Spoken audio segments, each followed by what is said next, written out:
Oui, l'équipe de France s'incline 1-0 face à la Tunisie. Alors, je vous avoue, bon, il y a eu l'égalisation d'Antoine Griezmann en toute fin de match.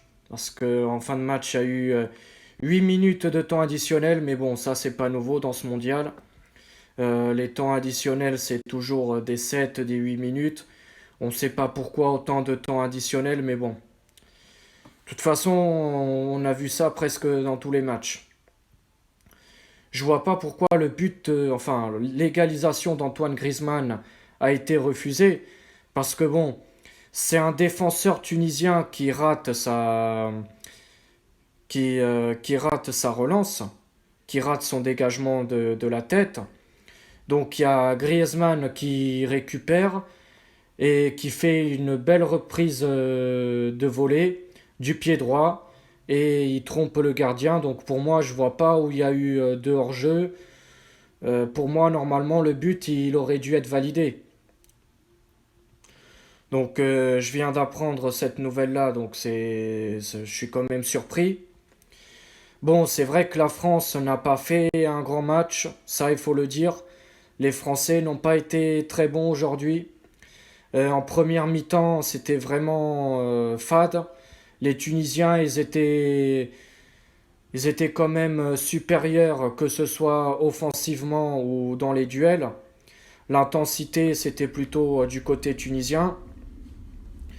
Les Tunisiens, ils ont fait quand même un bon match, ça il faut le dire.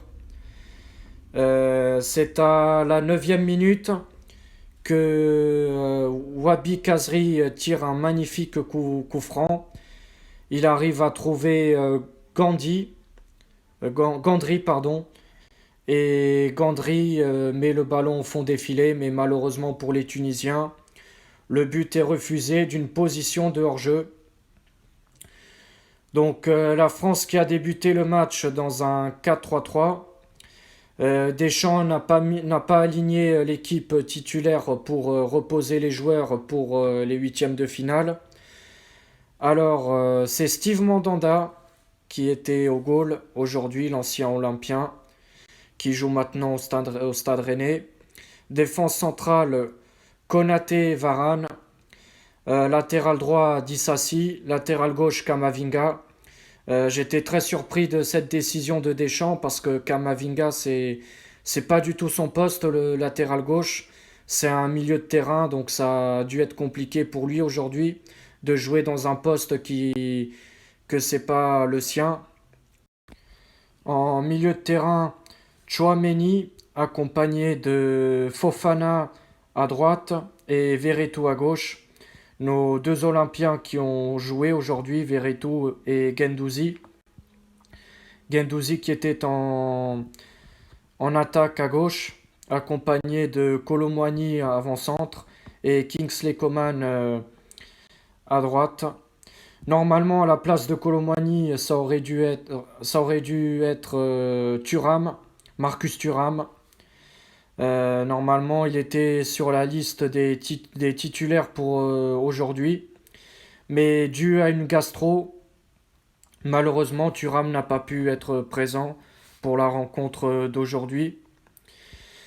Donc, durant cette première mi-temps, bah, les Français, voilà, ils se sont fait bouger, ça a été fade. Il y avait, il y a rien à se mettre sous la dent dans cette première mi-temps. Après, en début de deuxième mi-temps, les Tunisiens réclamaient un penalty suite à Wabi Kazri qui était dans la surface, Chouameni qui vient derrière et qui le tacle.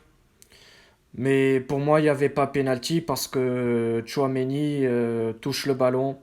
Même le gardien, l'arbitre, pardon, était devant. Et il a bien vu que c'était propre le tacle de Chouameni dans la surface. C'est à la 58e minute que la Tunisie ouvre le score pour de bon avec un but de Wabi Kazri à la 58e minute. Donc jusqu'à là, les Français, ils ont montré un jeu fade, mais la France a commencé à se réveiller et à montrer autre chose depuis qu'il y a eu les changements. Fofana qui a cédé sa place pour Antoine Griezmann, Guendouzi pour Dembélé, et Mbappé qui est rentré à la place de Kingsley Coman, et Saliba qui est rentré à la place de Varane. Donc, suite à tous ces changements, la France a été plus dangereuse offensivement. Les Tunisiens reculaient de plus en plus. La France avait beaucoup plus d'intensité. En plus, on connaît bien les talents, enfin le talent d'Antoine Griezmann sur les coups de pied arrêtés, sur les corners. C'est un bon tireur de corner et de coups francs. Et aussi Mbappé qui a apporté de la vitesse avec Dembélé. Donc la France était beaucoup plus plaisante à voir. Donc Mbappé était à droite en attaque, Dembélé à gauche. Griezmann était en milieu à droite en fin de match. Et Saliba en défense centrale à la place de Varane. Donc la France qui poussait,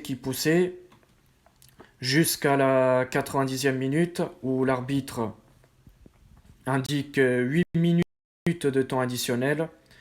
Bon, ça me choque pas parce que c'est devenu une habitude dans cette Coupe du Monde. La France qui arrêtait pas de pousser, les Tunisiens qui reculaient de plus en plus. Les Tunisiens, ils ont quand même bien tenu pendant, ils ont quand même bien tenu pendant pas mal de minutes, mais en toute fin de match, c'est ça ce que j'arrive pas à comprendre. Pour moi, le but de Griezmann, il est propre. Je vois pas de hors-jeu, je vois pas de. Après, je vais revoir les images, hein. Je sais pas, peut-être j'ai raté un truc.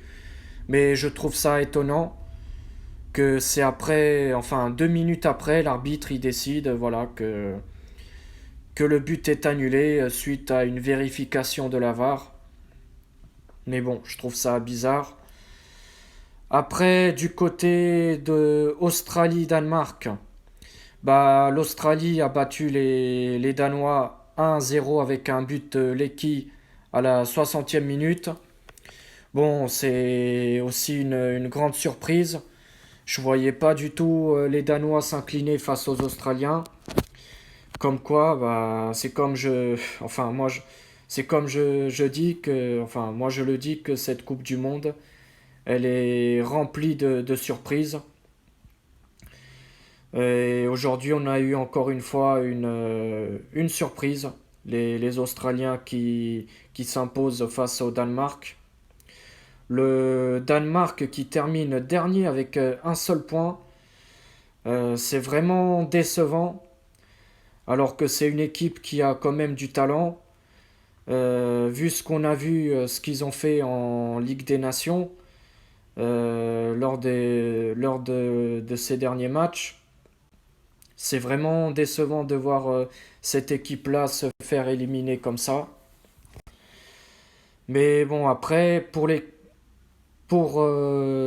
Français, bon, ils terminent premiers malgré la défaite et ils sont, voilà. De toute façon, la France, elle était déjà qualifiée. Mais la France risque d'affronter l'Argentine en huitième de finale. Et franchement, que la France affronte cette équipe d'Argentine. Parce que bon, pour qu'il y ait une revanche de ce qui s'est passé en 2018, cette belle victoire des Bleus 4 buts à 3 face aux Argentins, c'était un match complètement spectaculaire. Et je m'en rappelle encore la magnifique reprise de volée de Benjamin Pavard. C'était magnifique. Et aussi j'aimerais bien que la France ait une revanche face à l'Argentine.